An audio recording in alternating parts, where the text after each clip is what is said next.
See.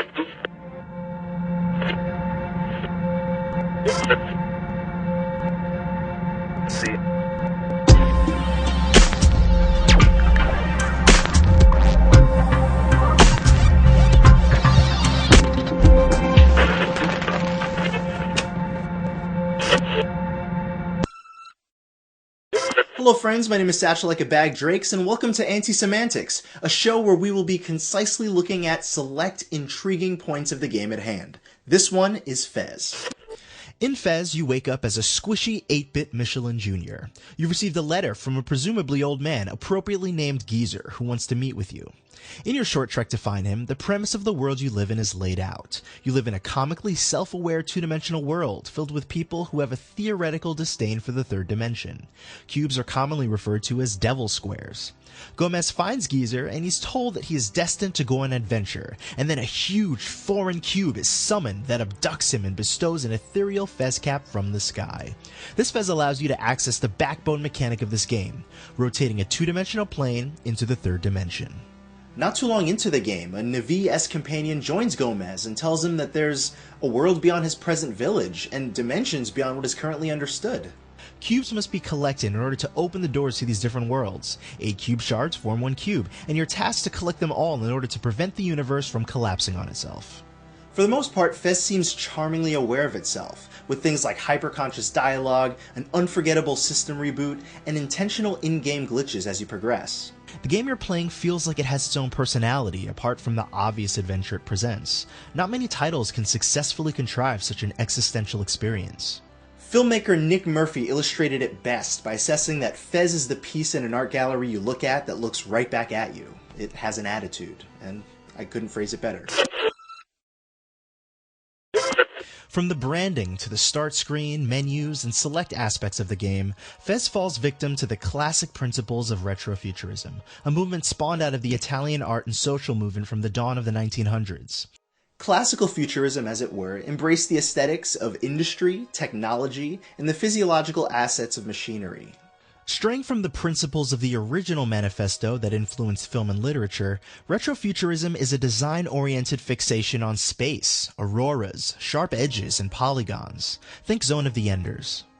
The objective atmosphere is a minimalist beauty from beginning to end. I took the time to recreate some of the worlds pixel by pixel in Photoshop, and realized that each block pattern had variation to sell realism, and the accurate lighting had dynamic tiers of distribution and positioning on each block.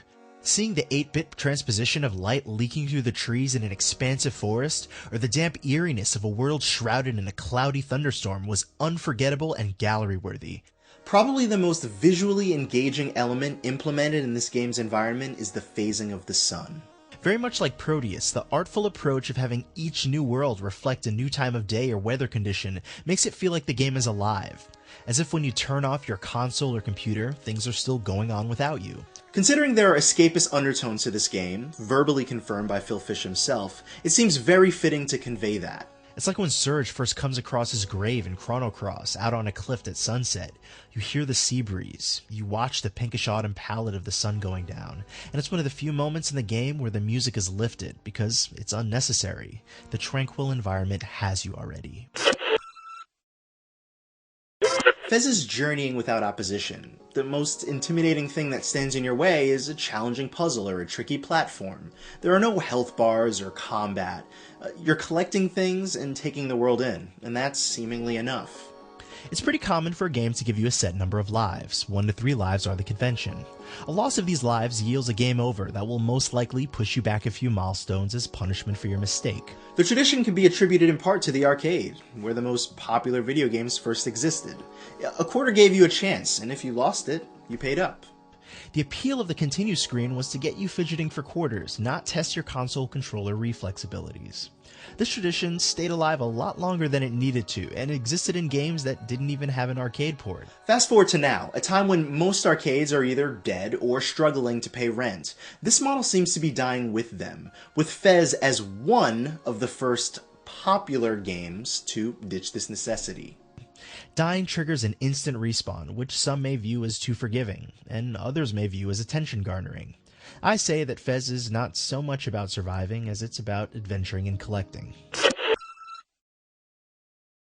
All in all, I'm glad that I purchased this game, and I plan on revisiting it. The greatest frustration I had with this game was properly completing it. Every world you enter is a small corner in an intricate web. Backtracking is nearly impossible, and if you miss a qubit, it can take you anywhere from 5 minutes to 2 hours to find it again. Now don't take this as slander. I'm not the most navigationally sound individual. The best advice I can give to first-timers is to cover your ground thoroughly. As fate would have it, Phil Fish is no longer working in games. Further, the much-anticipated sequel to Fez has been cancelled. This radical change in plans and career was spurred on by the slander, disrespect, and imputed pressure that came with being an iconic independent game designer. Now, this popularity came from him being the subject of a rather visible documentary called Indie Game the Movie during his development of Fez. Being casted in this arguably askewed light of the underdog in a classically edited Cinderella story for a notable game brought his personality almost as much attention as the game he was making. This caused many people on the internet and on video game news sites to draw up a caricature of who he was based on a sliver of the most pressure-filled, devastating, and emotionally high season of his life and career. Poor artistry on their part, if you ask me. There's tension here, a tug-of-war between product and personality. Now, I've heard some argue, and argue well, that you shouldn't tie an artist's personality or actions to their work. And certainly Phil Fish's online banter shouldn't directly impact his Fez sales, right? I mean, that's certainly where I stand. But I don't want to be quick to dismiss wrestling with this. If we want to consider games art in some capacity, either through research or inference, we will acknowledge the temperament of the artist or the team that worked on whatever we interacted with. We're emotional and magnetized beings. We will be tempted to do these things.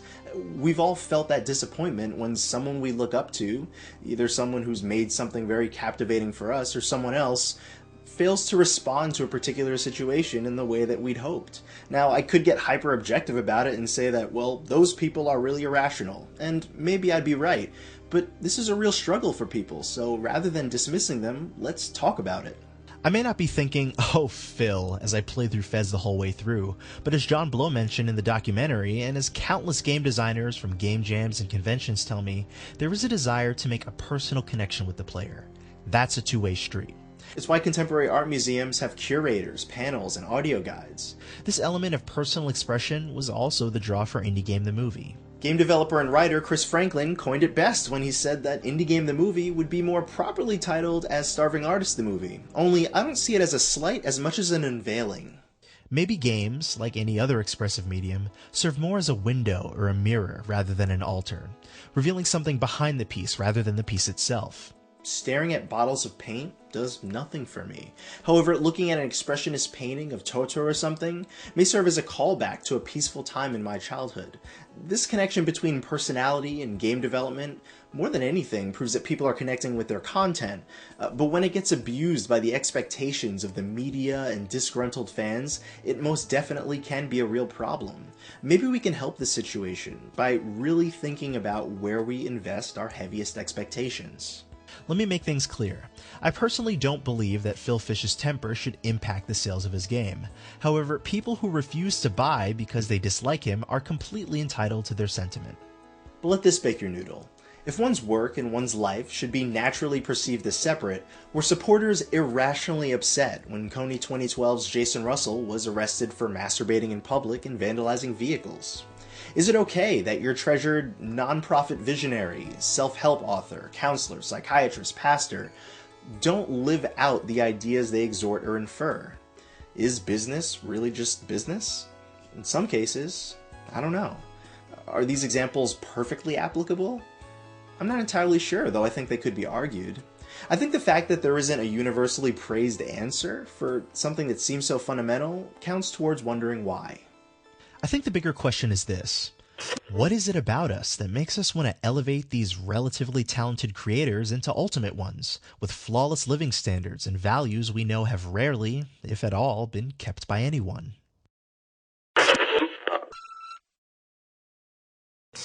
Hey, let's connect. I tweet over at Satchbag Says. There we can exchange a tweet or two. And I have a Facebook now, facebook.com/Satchbag. Or you could just search Satchbag's Goods.